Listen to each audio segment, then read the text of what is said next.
سڵاوتان لەبێت ئەم کاتتان باش پوختەی هەواڵتان لە شار پرێسەوە پێشکەش دەکەم. یەکەمەکانی زانکۆ و پەیمانگاکان خۆپشاندانیان دەست پێ کرد و داوای دامەزراندن دەکەن. پێشنیوەڕۆی ئەمڕۆ سێیەکەمەکانی زانکۆ و پەیمانگاکانی هەرێمی کوردستان کە تاوەکو ئێستا دانەمەزراون خۆپشاندانیان دەست پێ کرد و چوونە بەردەم ئەنجومەنی وەزیرانی حکوومەتی هەرێم. ئەو یەکەمە دانەمەزراوانە مانگرتنیان ڕاگەیاندووە و خێمەشیان هەڵداوە. دەڵێن بەردەوام دەبن تاوەکو ئەو کاتەی دادەمەزرێن. کۆتا جار کە حکوومەتی هەرێم بڕیاری دامەزراندنی بۆ سێیەکەمەکان دەرکرد، ئەو کاتە بوو کە سێیەکەمەکانی دەرچووی ساڵی 2016 بۆ 2017 دامەزراند و ئەوانەی ساڵانی دواتریش داوای دامەزراندنیان دەکەن. وەزیری دارایی حکوومەتی هەرێم ڕایگەیاند ئەو پارەی کە عێراق دەینێرێت بەشی موچە ناکات. لە کۆنگرەیەکی ڕۆژنامەوانی داوات شێخ جەناب وەزیری دارایی هەرێم ڕایگەیاند بەغدا پابەندی یاسای بودجە و دەستور نەبووە و پێشێلی ڕێکەوتنەکان دەکات. ئەوەی بۆ هەرێمی دەنێرن بەشی موچەی فەرمانبەران ناکات.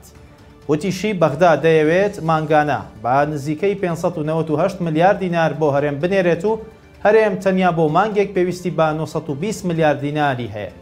ئاماژەی بۆ ئەوەش کرد هەرێم بەو بڕە لەگەڵ داهاتی ناوخۆ ناتوانێت موچەی فەرمانبەران دابین بکات. لای خۆشیەوە دکتۆر ئامانج ڕەحیم ئەندامی شاندی دانووسانکاری هەرێم ڕایگەیاند بەرگەکانی بودجە پەیوەست بە هەرێم بە ژمارە هیچ کێشەیەکی نییە، بەڵام لە کاتی جێبەجێکردن وەک پێویست جێبەجێ ناکرێت و ئەنجومەنی وەزیرانی عێراق بڕیاری داوە بۆ 3 مانگانە 500 ملیار دینار بە قەرز بداتە هەرێم، ئەمەش بەشی پێداویستی هەرێم ناکات. مەسرور بارزانی ڕایگەیاند هەرێمی کوردستان هەموو پابەندیەکانی خۆی لە چوارچێوەی دەستوردا جێبەجێ کردووە، بەڵام خەڵکی کوردستان ملکەتی هیچ فشارێک نابێت. لە دوای پێشوازیکردنی لە ئاشاندێکی پەرلەمانی کەنەدا لە پەیامێکیدا مەسرور بارزانی سەرۆکی حکوومەتی هەرێم ڕایگەیاند هەرێمی کوردستان هەموو پابەندیەکانی خۆی لە چوارچێوەی دەستوردا جێبەجێ کردووە، بەڵام جێی داخ و نیگەرانیەکی زۆرە کە بە شێوەیەکی زۆر ناڕەوا و بە پێچەوانەی دەستور مافەکانی خەڵکی کوردستان پێشێل دەکرێن. مەسرور بارزانی وتیشی خەڵکی هەرێمی کوردستان ملکەتی هیچ فشار و هەڕەشەیەکی ئەو لایەنانە نابێت کە دەیانەوێت عێراق بگەڕێنەوە بۆ سەردەمی دیکتاتۆری. سەرۆکی حکوومەتی هەرێم ئاماژەی بۆ ئەوەش کرد ڕێز لە ڕێککەوتنی نێوان لایەنەکانی پێکهێنەری حکوومەتی عێراق و ئەجێندای حکوومەتیش ناگیرێت کە لە پەرلەمانی عێراق بە زۆرینەی دەنگ پەسەند کرا. سەرۆکی ئەنجومەنی عەرەبی لە کەرکووک ڕایگەیاند بە مەرج ڕێگە بە گەڕانەوەی پارتی دەدەن بۆ ناو کەرکووک.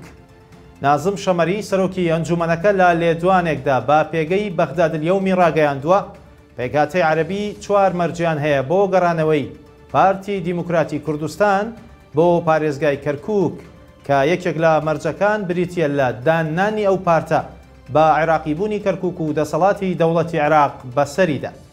باسی لەوەش کردووە دەبێت پارتی دەست هەڵبگرێت لە وەسفکردنی هێزە ئەمنی عێراقیەکان بە هێزی داگیرکەر، ئەوکات ئەو کەسە عەرەبانەش ئازاد بکرێن کە لە هەرێم دەستگیر کراوە. وتیشی مەرجی چوارەمیان بریتە لە قەرەبووکردنەوەی خەڵکی گوندە عەرەبیە وێرانکراوەکان و بەڵێندان بەوەی جارێکی تر ئەو ڕێو شوێنە سەرکوتکارانەیی ڕابردوو دووبارە نابنەوە.